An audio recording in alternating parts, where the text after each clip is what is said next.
mexicana no es confiable, la de CEMETEC. Si me la vuelven a usar como referencia a mí, porque ya pasó acá, no, es que la guía dice esto, por favor lee otra cosa, ¿no? Explicar la enfermedad y ofrecerles bibliografía útil. Entonces, esta es la guía, la que digo que no sirve. Dice, es un trastorno de carácter agudo o subagudo de días o semanas que se caracteriza por la presencia simultánea de trastornos de la conciencia. Ya no hay que usar ese C en conciencia, ¿vale? La atención, la percepción, el pensamiento, la memoria, psicomotricidad de las emociones y el ciclo vigilia-sueño. O sea, engloba todo, el cognitivo, el conativo y el afectivo. O sea, si nos basamos en esto, es un trastorno de carácter, o sea, cambio en la personalidad. Ya ahí estamos mal, ¿vale? El equipo de salud debe estar al tanto de los diferentes términos que usualmente se usan en la literatura y la clínica clásica. Todos ellos reúnen criterios para delirio. Todos son delirio. Estado confusional agudo, encefalopatía. Este es un término que todos tenemos muy bien aprendido, ¿vale? Sí, es delirio. Falla cerebral aguda, síndrome cerebral orgánico. ¿Qué sí es delirio? Es una falla cognitiva ambigua. ¿Qué es cognitivo? Todo lo que tiene que ver con los procesos elevados mentales, a lo que le damos carácter de inteligencia, cálculo, atención, memoria. Puede ser agitado, puede ser no agitado, o sea, hipoactivo. Es una respuesta dopaminérgica fuerte. Y en esto hay una teoría muy interesante que dice que lo que pasa es que las neuronas dopaminérgicas requieren más sustento. O sea, son más lábiles a la falta de aporte de oxígeno, de azúcar y a la acumulación de metabolitos de desecho de su síntesis de proteínas. Y entonces, por eso vemos una respuesta dopaminérgica más exacerbada. Esa es la idea. ¿Es reversible? Tiene una frecuencia, por favor, yo sé que esto suena rarísimo. Ustedes saben que son estudios que se revisan, entonces algunos son confiables, los que no son confiables se eliminan. En las series más conservadoras, la frecuencia es de 35% en pacientes hospitalizados, todos, no viejitos. Es altísimo. Pediátricos, mujeres embarazadas, muchísimo, que se internan para la cesárea o para el parto y empiezan a tener delirio. Ojo, es que es normal. Ok, mi esposa tuvo una tromboembolia pulmonar en el segundo bebé y yo se lo diagnostiqué por delirio. Estaba teniendo cambios y yo la conozco, pues vivo con ella, ¿no? Bueno, ahorita no. Entonces, tenía una tromboembolia pulmonar. ¿Qué no es? No es esquizofrenia, no es una psicosis primaria, es una psicosis, pero es una psicosis secundaria. Nunca va a ser una enfermedad primaria de delirio. Nunca. Y este es otro problema. Interné aquí ya dos pacientes que vivieron específicamente para psiquiatría, a urgencias. Uno de ellos fue diagnosticado como una persona que estaba teniendo un síndrome conversivo. Yo llevo, no, es un delirio. Entonces lo hospitalizo y le pido a neurología, por favor, necesito que identifiques la enfermedad primaria. Le pido a cardiología, necesito que identifiques la enfermedad primaria. Y entonces, literalmente van madres. La paciente se fue sin diagnóstico, diciéndome neurología y cardiología, es que está bien, ¿no? Está bien, no hay pedo, está bien. Se va, le digo al marido, no está bien su esposa, ya está mejorada, pero no identificamos cuál fue la enfermedad primaria que desarrolló esto. Entonces no sabemos cómo le va y por favor tiene que tener mucho cuidado ante el primer susto, otra vez, ¿no? Hospitalización. Al día siguiente, la paciente se fue de aquí, cuando yo la di de alta y me informé a la familia, con un nistagmo izquierdo establecido que no tenía el ingreso. Es cuando uno se emputa, ¿no? Entonces, bueno, y se lo comenté al neurólogo, oye, se lo cobró un nistagmo. ¿Cuándo tenía nistagmo? No, a la salida ya tenía nistagmo, ¿no? Pero es que la tomografía estaba bien. Que nuestros estudios estén bien no significa que no haya algo. Y eso tenemos que recordarlo. A lo mejor los psiquiatras lo recordamos mal porque no tenemos estudios. Ojalá tuviéramos estudios para demostrar cuando decimos que tiene. Así es en la primaria. Bueno, entonces, el asunto es que esa paciente al otro día estaba otra vez hospitalizada en el CESA en terapia intensiva. ¿Vale? O sea, Y como ese otro paciente que ahora tenemos moribundo y que se fue de aquí sin diagnóstico de neumonía. ¿Quién? Don Guido. Ya no está moribundo. Ah, Ya se murió. bueno, que se fue de aquí sin diagnóstico de neumonía. Ok, entonces, no es exclusiva de drogas, no va a ocurrir nada más cuando el paciente deja de tomar alcohol, pero por favor, chicos, sobre todo, perdón, a los internos, nunca recomiendan una suspensión de consumo de alcohol brusca, jamás, eso descártelo, nunca. No es permanente, es fluctuante y puede aparecer y empeorar y puede remitir, pero que remita, y esta es otra situación de un caso que ocurrió ayer, que remita no significa que el riesgo haya pasado, necesita tratamiento, tiene que atenderse. Ah, es que fue pasajero, se tiene que atender.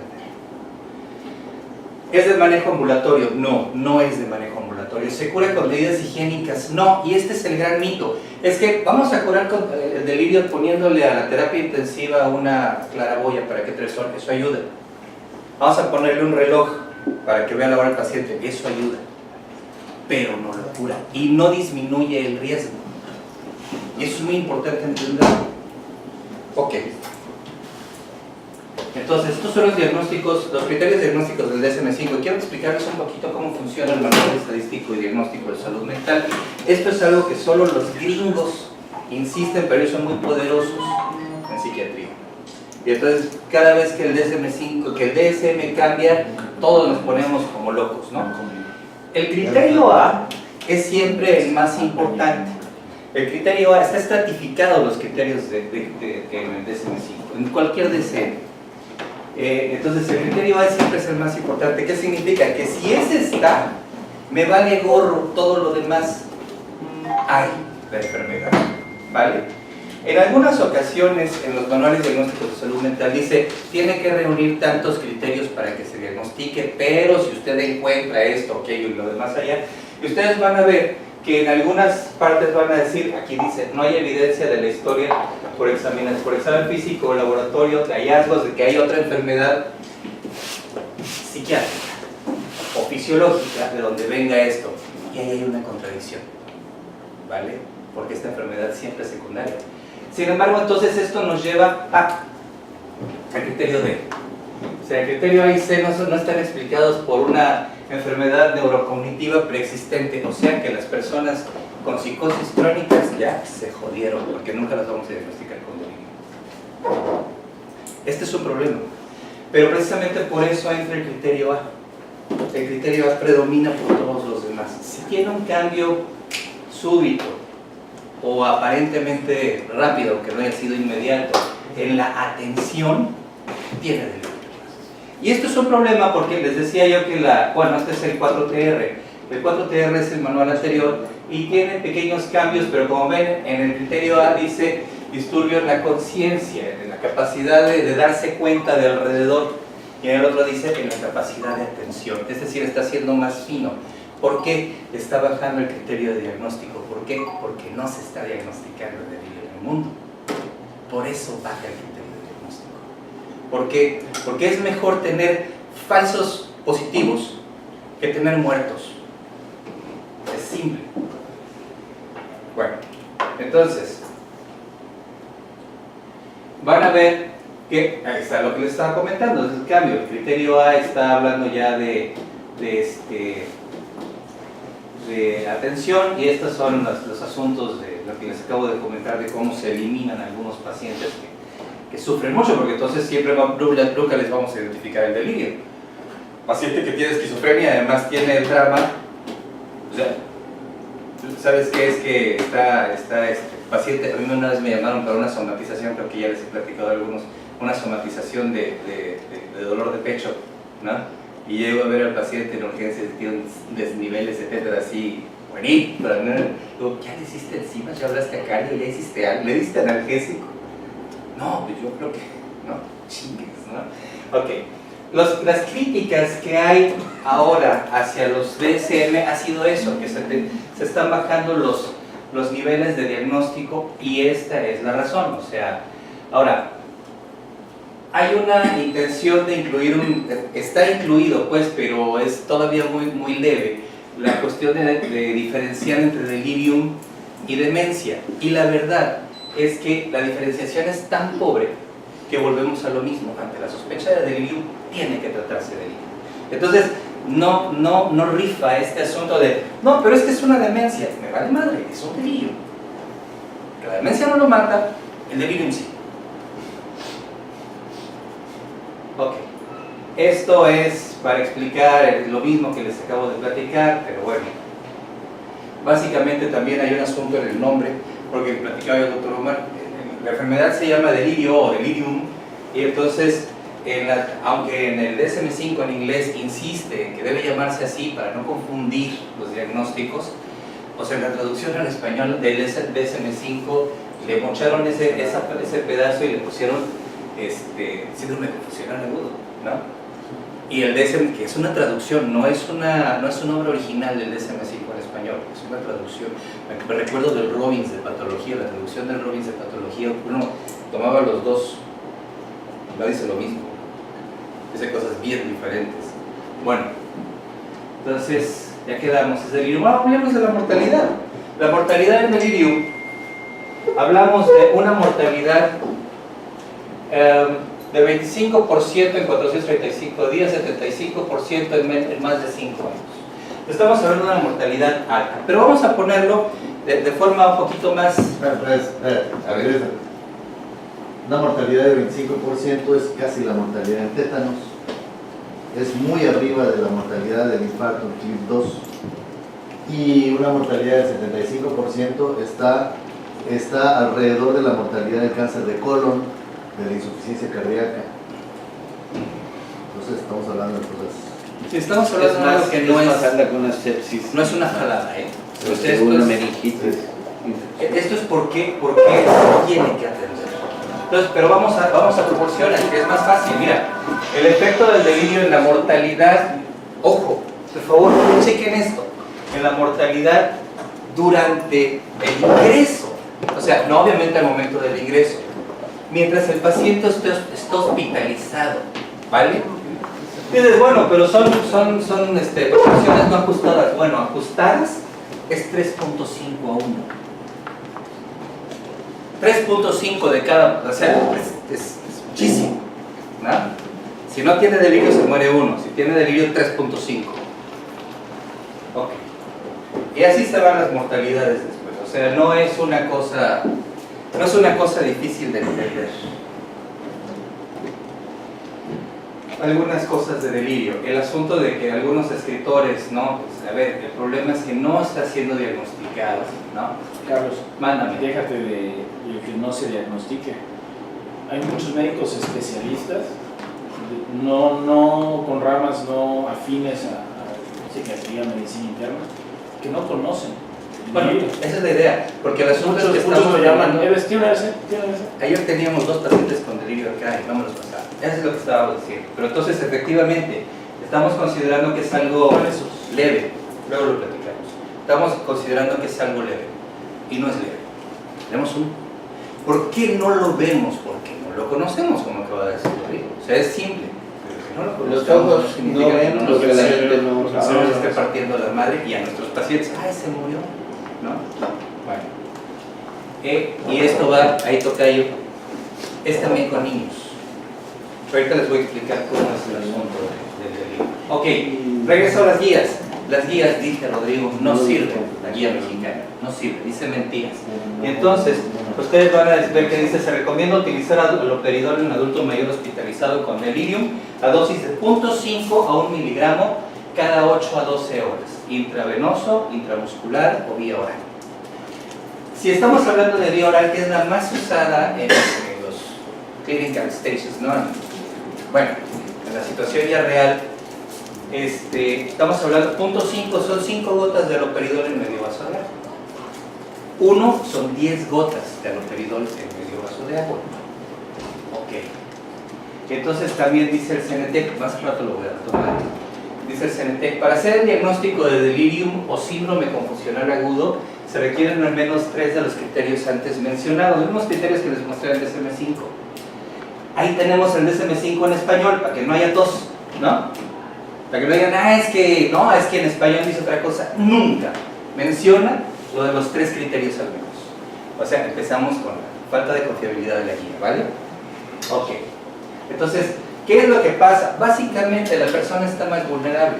Esto va de la mano con un síndrome que se observa en geriatría y que se ha descrito mucho, que es el síndrome de fragilidad del anciano. Entonces, la persona está más vulnerable, pero no solo los ancianos están más vulnerables, los bebés están más vulnerables. ¿Les vamos a dar aloperidol? No. Pero los bebés están más vulnerables a veces. Entonces, un niño con una sepsis está vulnerable. Ok.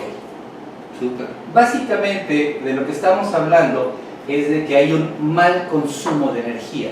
Hay un consumo en la célula de energía que está en un desbalance franco. Y entonces las células más frágiles, como las neuronas dopaminérgicas, sufren más y se expresan más. La célula nerviosa tiende a expresarse inicialmente cuando el daño no es grave, tiende a expresarse con irritabilidad, ¿no? Bueno, esto es básicamente lo que suponemos del delirio. Tenemos factores protectores, factores predisponentes y tenemos los factores precipitantes. Y entonces, mientras más factores protectores tiene la persona, tolera más los factores precipitantes. Es muy simple. Más frágil la persona, cualquier cosa la va a tumbar.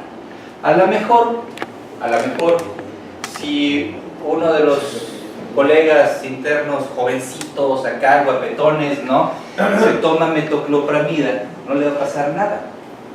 Si yo le doy metoclopramida a mi mamá que tiene 90 años, se va a poner bien loca. ¿Vale? Entonces, bueno, ahí están las cosas estas del QR, ¿no? Para que, por favor, todo esto es información que está en revistas.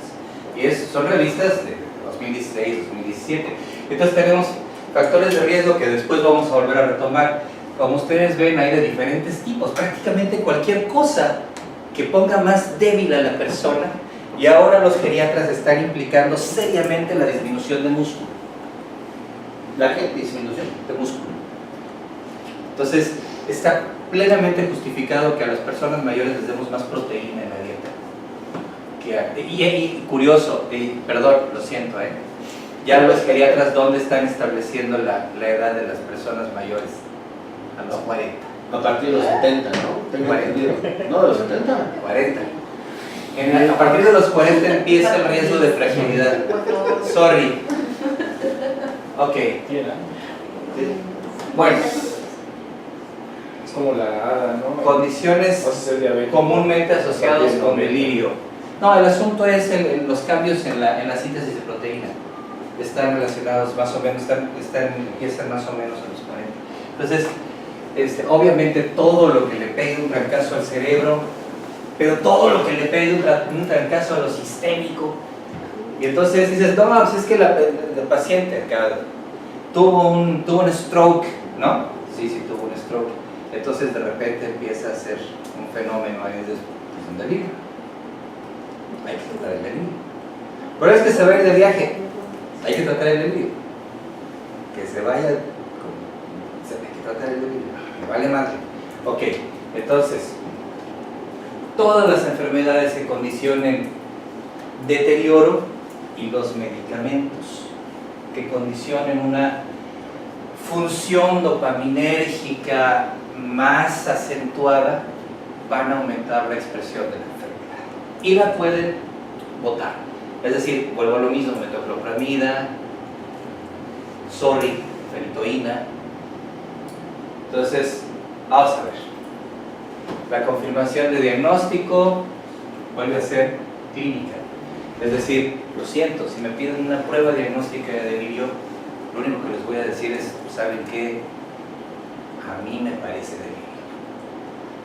Es una cuestión clínica. Ok, las guías NICE, que es algo que cita la guía de Cenetec. Las guías NICE hablan de delirio, bueno, son guías muy bien reputadas, ¿no? ¿Sí las conocen? No. Las guías británicas.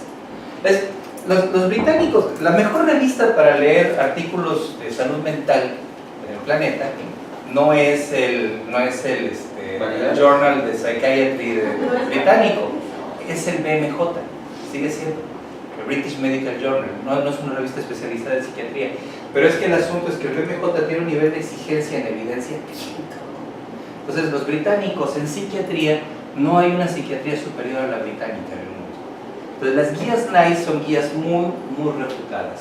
Sin embargo, las guías NICE también son guías muy suavecitas, a veces son muy ambiguas. Y entonces este criterio que dice nuestra guía de Cenetec, que es de las recomendaciones de la guía NICE de 2006, del 0.5 a 1 miligramo cada 8 o 12 horas, la guía NICE no lo dice. Es una mentira de la guía de Cenetec, ¿vale?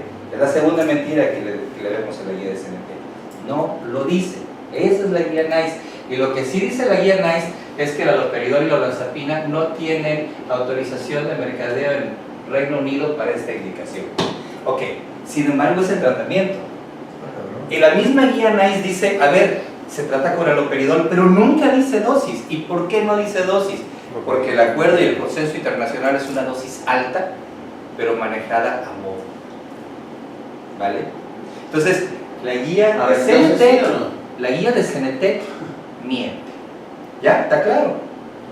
¿Sí está claro o no? Porque yo no Sí, se usa. La guía dice ahí arriba, miren, dice, cuando ya se hicieron las técnicas de descalación de agresividad, considerar dar una terapia corta, usualmente una semana o menos, más corta, de haloperidol o olanzapina. Ahí está la guía NICE, pero no dice la dosis. Carlitos, ¿qué opinas? Bueno, yo algunas de ahí por ahí, no sé, se me hace un poco, puede ser entre corrientes.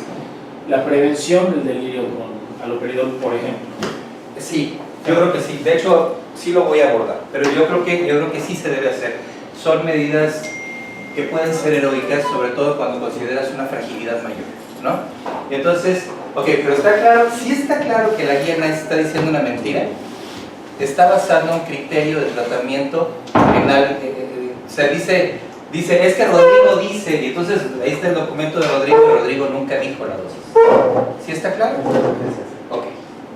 Bueno, entonces esta es una escala de agitación, es muy útil para urgencias sobre todo. Y es muy simple, o sea, no tiene esta escala en aspectos cognitivos y de conducta, dice prácticamente, bueno, o sea, ustedes se podrían ahorrar la escala de coma de Glasgow con un letrerito aquí pegado en urgencias con esto, ¿vale?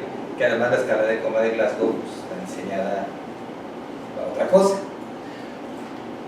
Y es muy simple, o sea, vean, va de sedado, ¿no? Compativo.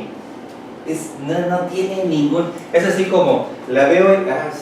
Rodrigo está alerta y en calma. Todos estamos en cero. Está chido, ¿no? O sea, ya. ¿Todos? Bueno, tú... No, yo estoy asustado.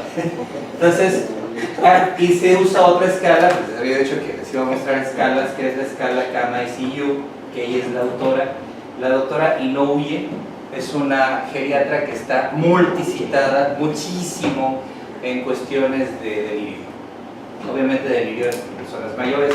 Y esta es la que les decía, el Minimental no sirve. Y esto hace lo mismo, y tiene la misma confiabilidad que el Minimental, y son 4 pinches preguntas. Básicamente, ¿el paciente está alerta? No, pues está completamente alerta, ¿no? No, está medio dormidito. Y fíjense que eso del medio dormidito está interesante. Si yo tengo un paciente y lo despierto, don Fernando, despiértese. Me ve y tarda 10 segundos en estar alerta. No está normal. Tiene que ser menos de 10 segundos. Claro que sí, digo.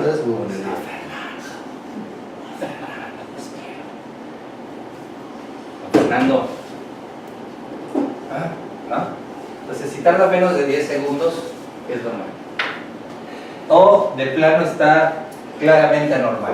El otro, se le pregunta edad, fecha de nacimiento, lugar donde está y el año actual. Fíjense que no es la evaluación de orientación. Orientación, como se aprende en la especialidad de psiquiatría, no es la misma orientación que se aprende en medicina. Es persona, lugar, tiempo y circunstancia. Son 4 esferas, no 3. Bueno, aquí no está hablando de eso. Está valorando directamente capacidad de memoria de trabajo. Es decir, la capacidad de evocar datos fáciles que están a la mano, que puede tener, que no es normal, que no puede evocar. Entonces, ahí estamos valorando el AMT, que es este asunto pues del cognitivo. Y entonces vemos, atención, con esto solo, así, bien pinche, esto es una escala diferente, aquí solamente tiene calificaciones 0, 1, 2, la escala original, que es la MT4, tiene 4 valores, ¿no? Esto solo, tocayo, sustituye al mini-mental. O sea, pinche mini-mental, tiro de basura. De acuerdo. Entonces, la atención, ¿cómo? Bueno, vamos a pedirle esta prueba, la que diseñó esta prueba, la doctora Inoue, dice, ¿saben qué? Vamos a... no, esta no es de Inoue, esta es del otro, bueno, Inoue era el anterior. Vamos a pedirle al paciente, por supuesto, con niños chicos es más difícil, pero yo he visto trabajar muchísimo a mi hermana, que es estrabóloga, ¿no? Y se las ingenian con todo, con muñequitos, Entonces, vamos a pedirle al paciente adulto que nos mencione los meses del año, ¿no? Enero, febrero, marzo, abril, y entonces, que ahora nos los mencione para atrás. Más o menos lo mismo que hacemos cuando les pedimos cuentas de números, pero el concepto verbal de un nombre de mes es más complicado que una secuencia numérica. Y entonces, si tenemos 7 aciertos, está normal, ¿no? O sea, pudo mencionar para atrás 7 meses, diciembre, noviembre, octubre, ¿no? 7 meses, bien, no hay bronca. Si tenemos menos de 7 meses, hay bronca, tenemos un 1. Si el paciente de plano no responde, o tiene cuántos, o está claramente respondiendo mal los meses, es 2. Entonces, el último grado es, ¿tiene un curso fluctuante o un cambio agudo, sí o no? Y eso les mete, fíjense cómo decía el primer constructo, es que es un cambio, y te hablan de cronicidad. No, el delirio es agudo. Por cierto, algo que no les voy a mencionar y es muy llamativo, es que el delirio es más común en los momentos del atardecer. Paciente que está bien durante la mañana y ustedes dicen, no, pero nomás empieza a anochecer y se pone medio loco mi papá.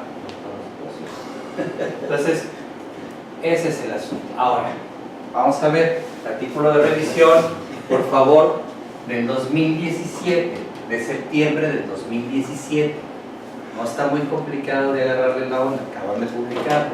Y entonces dice, fármaco de primera línea, haloperidol 1 a 2.5 miligramos. Eso es muy diferente de 0.5 a 1 miligramo, ¿vale? 1 a 2.5 miligramos vía intravenosa, intramuscular, 4 veces al día. ¿Por qué? Porque aquí no está diciendo 3 a 4 veces, 2 veces al día. No, tenemos que usar los picos de concentración y empalmar las dosis, ¿vale? Entonces, hasta una dosis máxima de 30 miligramos al día. Vamos a hacerla. Si estamos hablando de 4 dosis al día, ¿no? Vale. 30 miligramos. Estamos hablando de 7.5 miligramos. Estamos hablando de ampolleta y media de haloperidol. Si hablamos de gotas, ¿no? 7.5 miligramos. ¿Cuántas gotas son? Pues son 75 gotas. 75 gotas en cada dosis 4 veces al día. Cuando me digan, doctor, ya le puso mucho haloperidol, piensen. Ok. Fármaco de segunda línea, olanzapina, 5 miligramos al día vía oral, y esta dosis está corta. Si la agitación es severa y con riesgo para sí mismo para los demás, considera añadir benzodiazepinas. ¿Qué benzodiazepinas se pueden usar? Mientras no sea delirio por supresión de alcohol, tienen que ser benzodiazepinas debidamente cortas. O sea, lorazepam, bromazepam. El fármaco de primera línea, ya en delirium hipoactivo, fíjense, en delirium hipoactivo la dosis es baja. ¿Cuál es el delirium hipoactivo? El paciente está aturdido. Segunda línea, olanzapina. Y en el delirium hipoactivo podemos, bueno, muchas veces en delirium podemos dar unas cuantas dosis y el paciente revirtió. Pero lo más importante es que averigüemos qué le está causando daño, ¿vale? O sea, No se vale que un paciente se vaya sin diagnóstico. Podemos decir, no sé lo que tiene, pero decir, ¿qué va a matar nada, al paciente con delirio? las dos cosas. El asunto es que la causa original, la causa primaria, tiene un riesgo de mortalidad. Antes se consideraba y se decía, el riesgo de mortalidad de la causa original, si es 30%, súmale 20% de delirio. Ya cambió. Porque el delirio está siendo tan poco reconocido que termina teniendo una mortalidad mayor acumulada que la causa original. Entonces las dos cosas lo pueden matar. Esa es la parte cabrona de que tengamos pacientes con delirio. ¿Ya?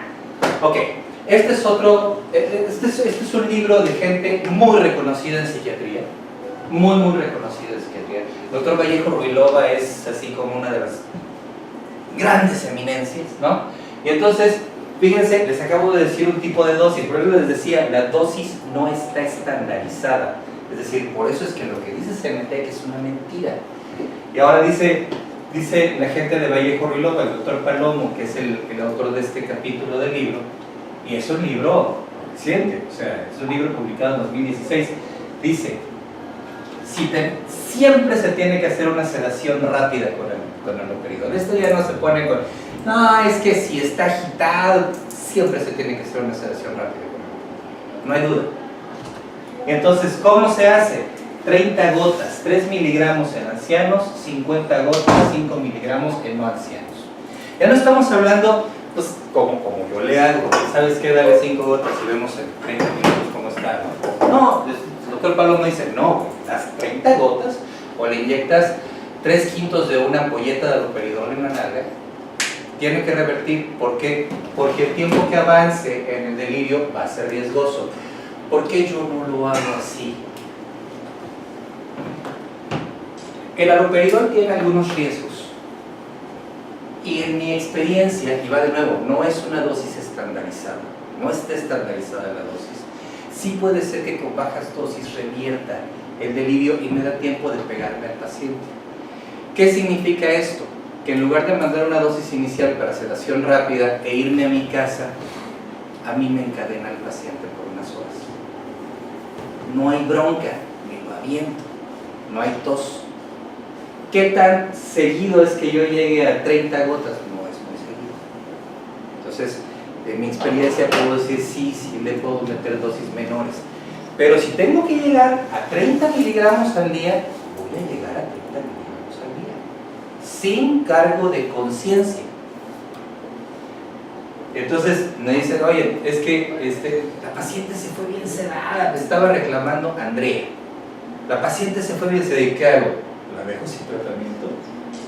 ¿La mando en delirio? ¿Qué pedo, güey? ¿No? Y así molesta reclamando. O sea, ¿qué pedo? La paciente no debería viajar, pero va a viajar, no queda de otro, no hay pedo, se va a ir con delirio. Ok, entonces... que los que les ponen al haloperidol quedan bien felices, ¿no? No es bonito el haloperidol. No tiene nada de agradable. El haloperidol te hace sentir muy aturdido. Entonces, alternativas al haloperidol, risperidona, quetiapina. En hospitales con buen control se está utilizando la vía intravenosa, así todas las cosas tan chidas. Y como ven, la sedación mantenida tampoco es a dosis bajas. 20, 40 gotas en ancianos, o sea, 4 miligramos, y en no ancianos 30, 50 gotas. Es decir, el ajuste que se tiene que hacer no es como dice la guía del CENTEC. ¿Vale? Volvemos a lo mismo, por favor, no usen esas guías. Existe en México un concepto que se llama Lex Artis Ad Hoc, que significa que aunque la guía, porque dicen con la es que lo que dice la guía, ¿no? Entonces, tú puedes decir, y tu abogado también si te demanda, no, pero es que mira, aquí hay otra guía. Tampoco le da caso a la guía CENTEC de gastroenteritis infecciosa en pediatría.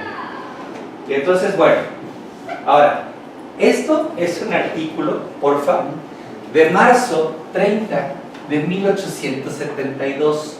Es un artículo sobre delirio. O sea, no estamos hablando de algo que, es que se lo inventaron ahora, ¿no? No. Estamos hablando sobre delirio y hablan de delirio en lo mismo, en el paciente que tiene fiebre, de hecho es específicamente la fiebre, en el paciente que está inestable. Y hablan de restricción, y esto es importante, la restricción mecánica tiene sus reglas. La restricción mecánica de brazaletes en brazos y piernas, derechos humanos no la ve bien. A ver, el país con más llamadas de atención en derechos humanos es Estados Unidos. Nosotros no deberíamos, en términos de materia médica, no deberíamos usarlo como referente, ¿vale?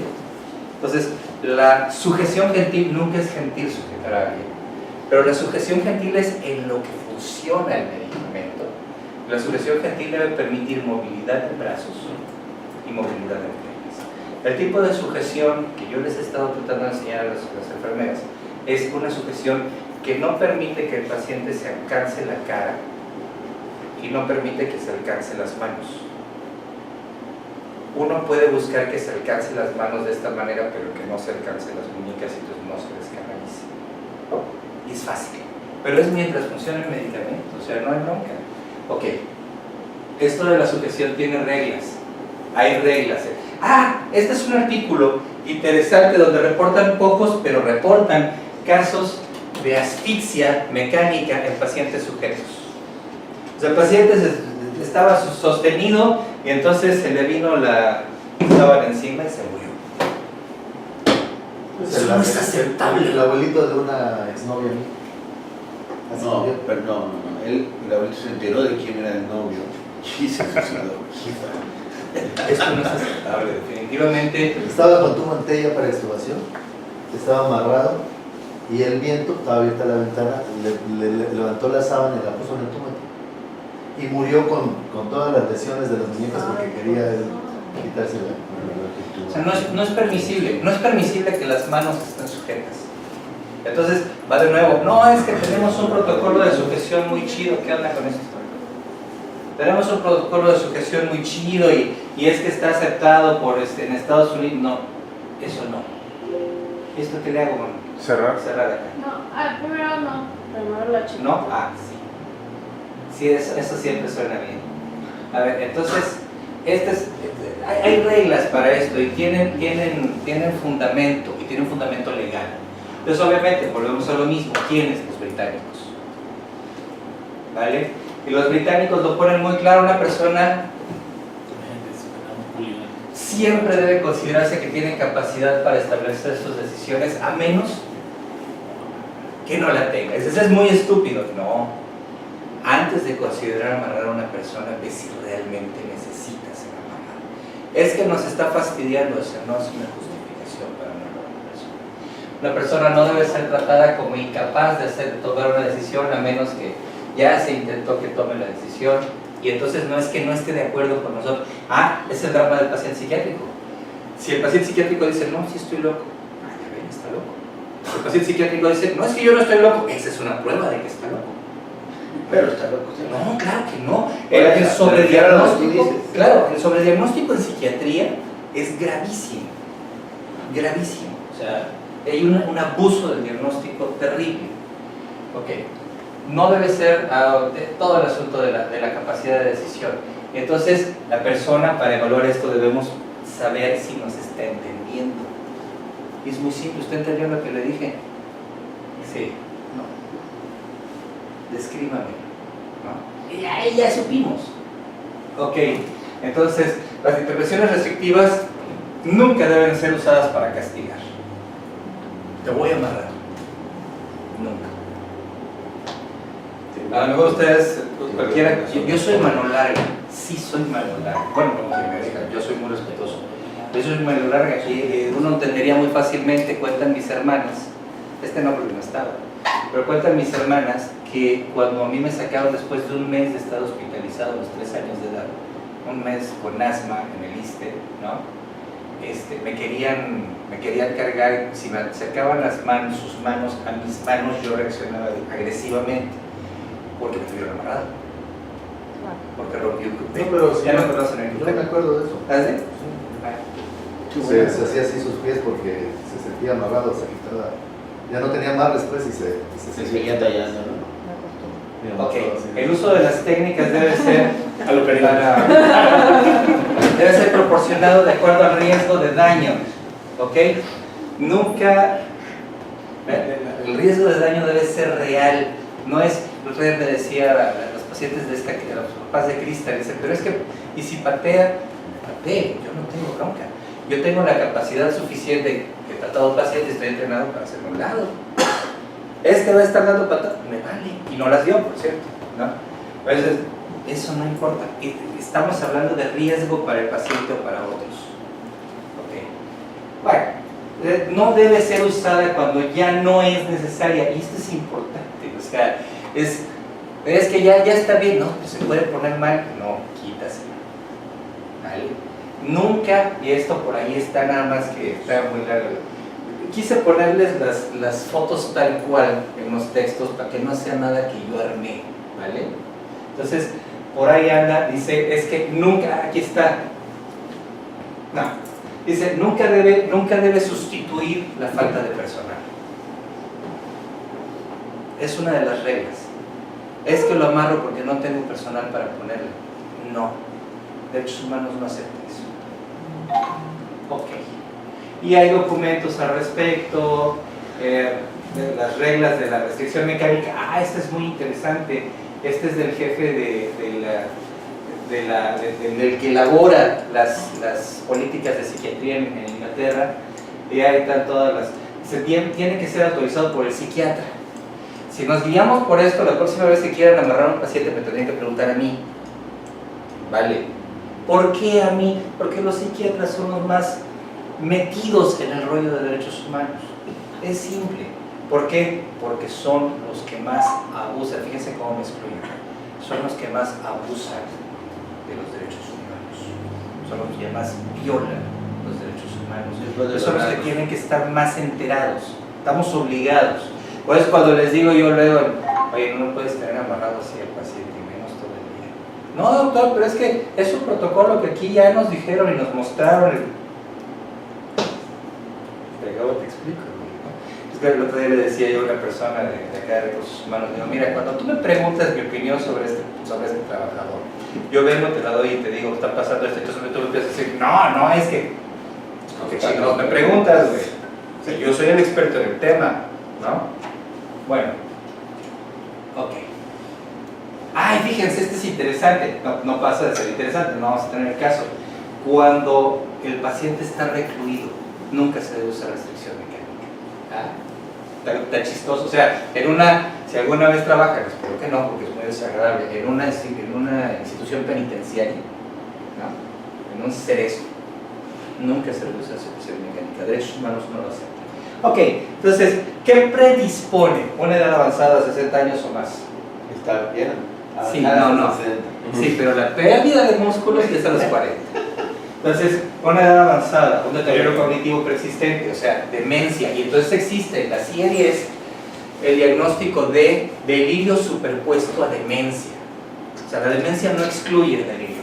Deprivación sensorial, enfermedades crónicas, deterioro funcional previo al ingreso, infecciones, enfermedades del sistema nervioso central, alteraciones electrolíticas, intervención quirúrgica reciente, trauma. Y esto, por favor, yo no sé, se puso de moda, pero no tenemos que hacerle caso a los representantes médicos siempre, ¿vale? O sea, dejen de usar tramadol. ¿Qué chingados están usando con el tramadol? ¿Cuál es la onda con el tramadol? No quita el dolor, no lo quita más que una buena dosis de ketorolaco, pero sí pone en riesgo a la persona. Por favor, ya no usen. Yo me metí la última vez que entré a cirugía como paciente. Le dije al anestesiólogo, oye maestro, ¿sabes qué? No me des tramadol porque es que te la ponen tiro por viaje en el postoperatorio, ¿no? Es una de sus tramadol. Entonces, no me des tramadol porque me viaja horrible, cabrón. O sea, no sabes, me pongo súper mal, angustiado. No te preocupes, no te voy a poner tramadol. Me despierto. ¿Qué pusiste tramadol, cabrón? Sí, no, para que no te duela, chinga. Ok. No es buena idea, en serio. El dextropropoxifeno tampoco es buena idea. Ya ni se usa, pero hay mucha gente que lo usa todavía. El Darvol ya no lo use. Neta.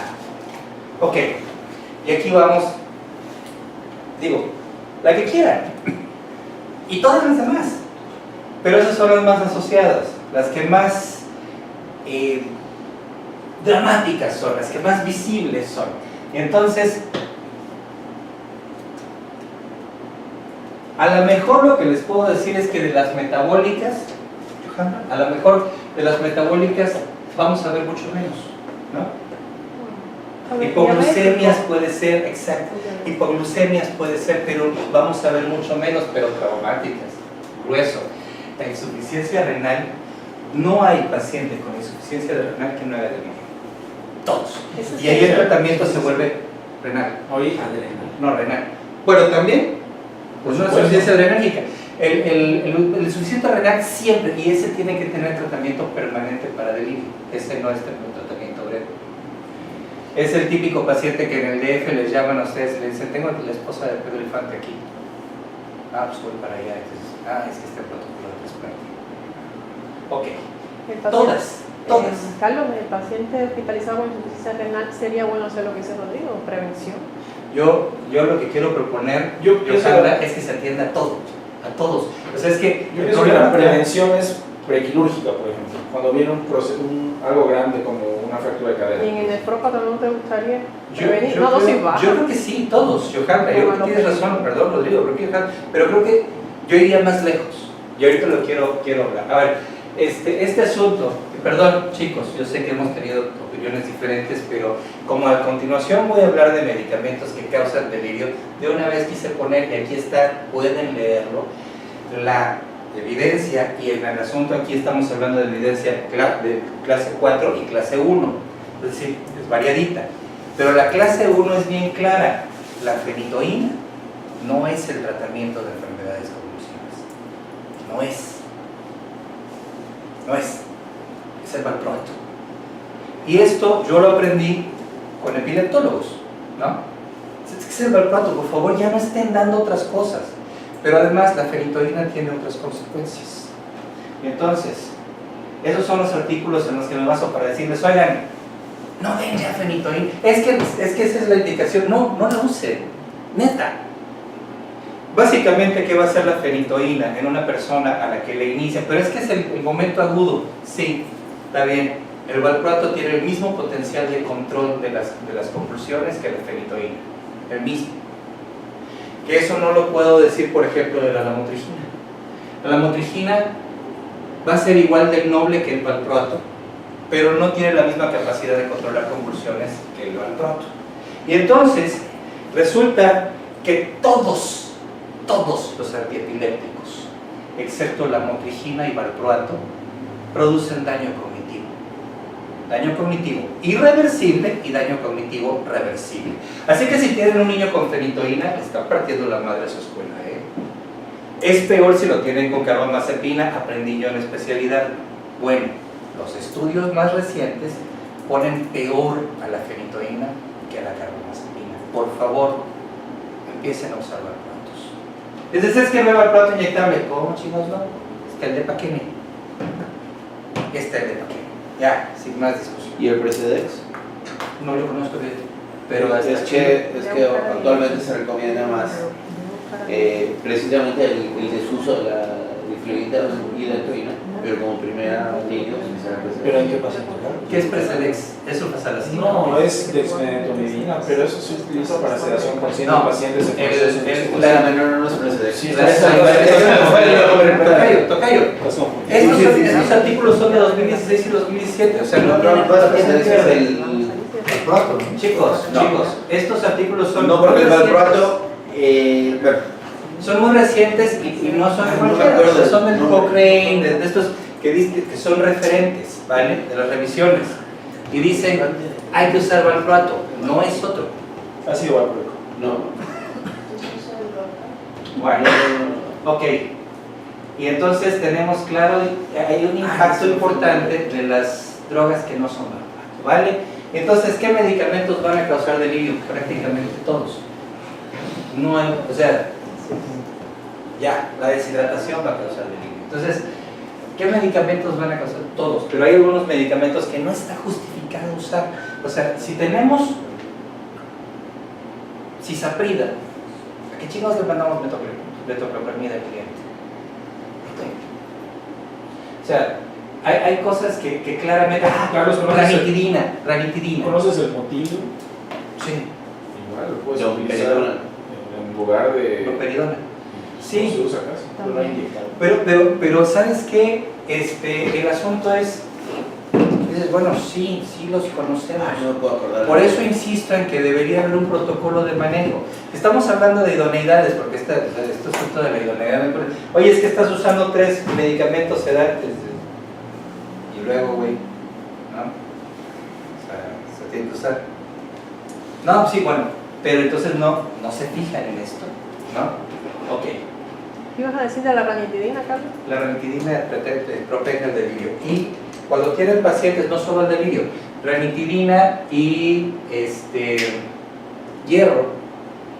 Ranitidina y hierro son cosas que no se deben usar crónicamente. De hecho, el hierro, pero ni de manera aguda, no tiene una justificación. Pero crónicamente van a producir depresiones difíciles de tratar, la ranitidina y el hierro.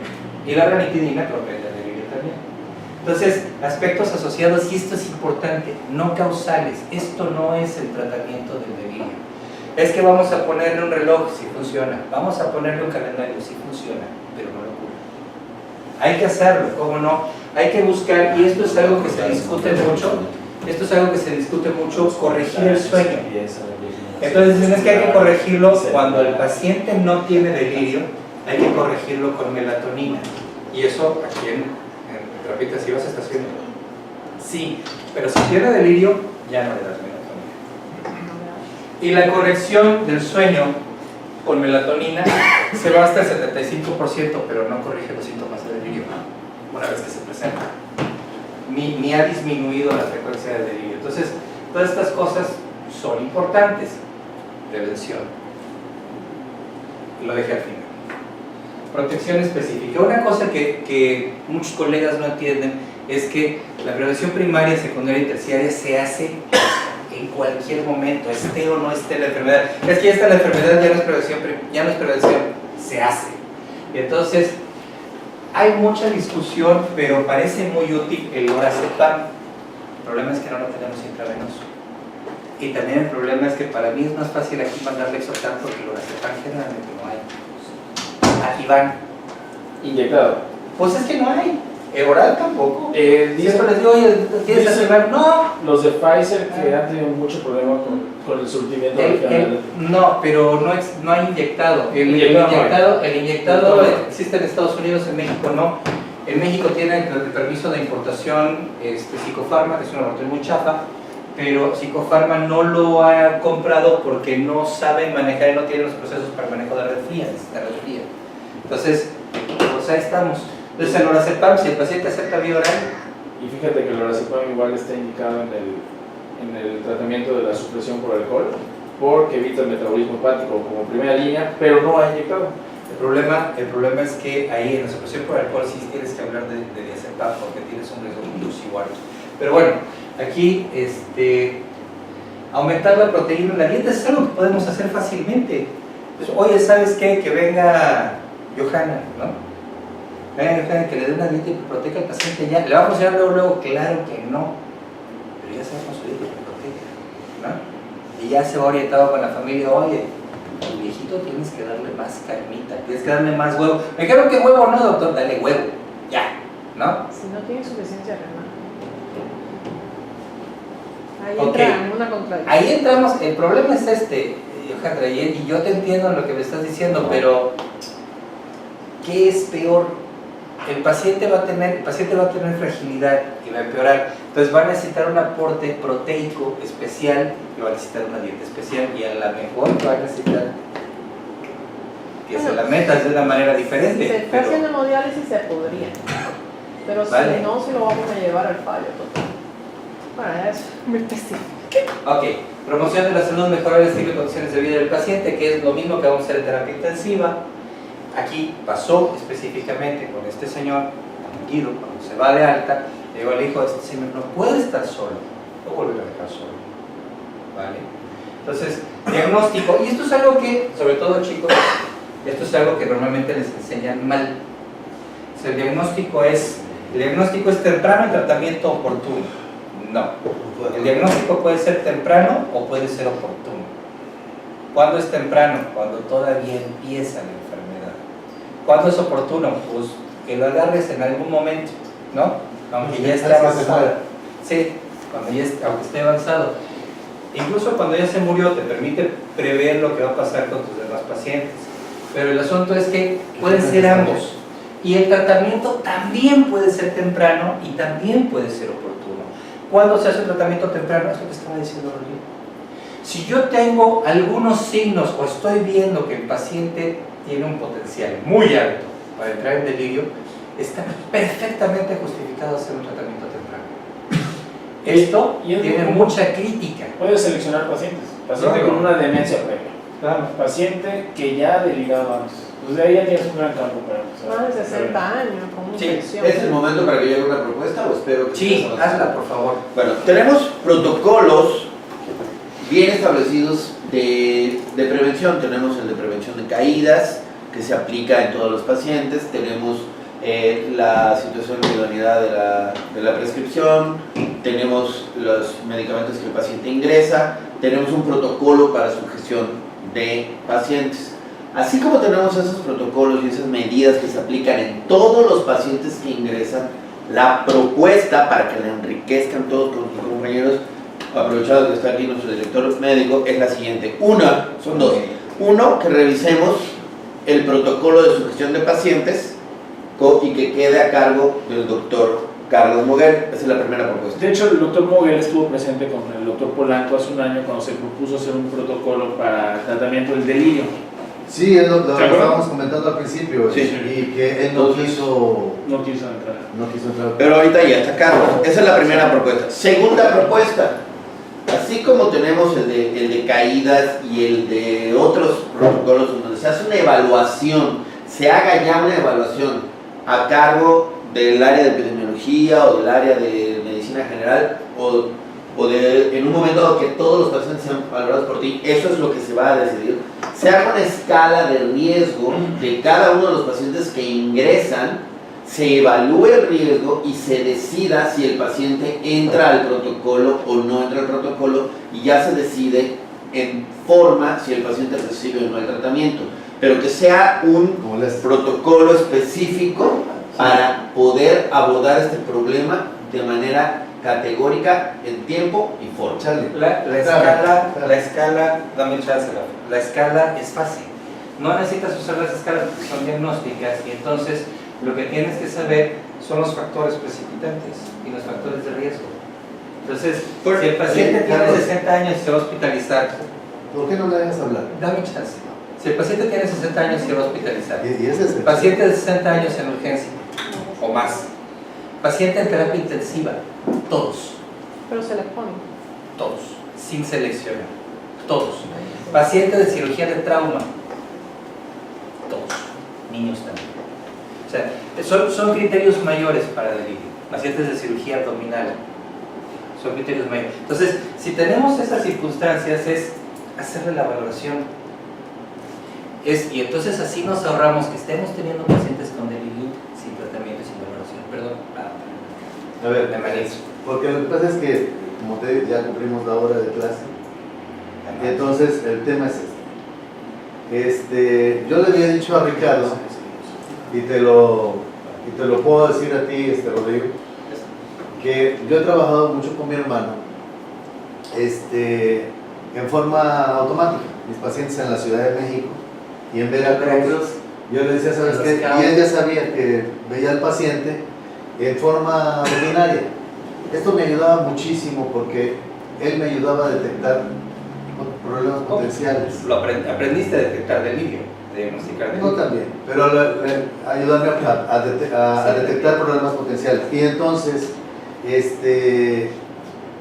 no solamente de delirium, sino de conflictos de la familia que luego hay, etcétera. A veces cuando daba yo malas noticias de muerte, él me ayudaba, juntábamos a la familia. En una ocasión le dio a la a la viuda, no, ya era viuda en ese momento, sus botitas No, de iba a las ser madres. Entonces, entonces, lo que yo quería proponerle a Ricardo, ya le había dicho antes, y que más que esto,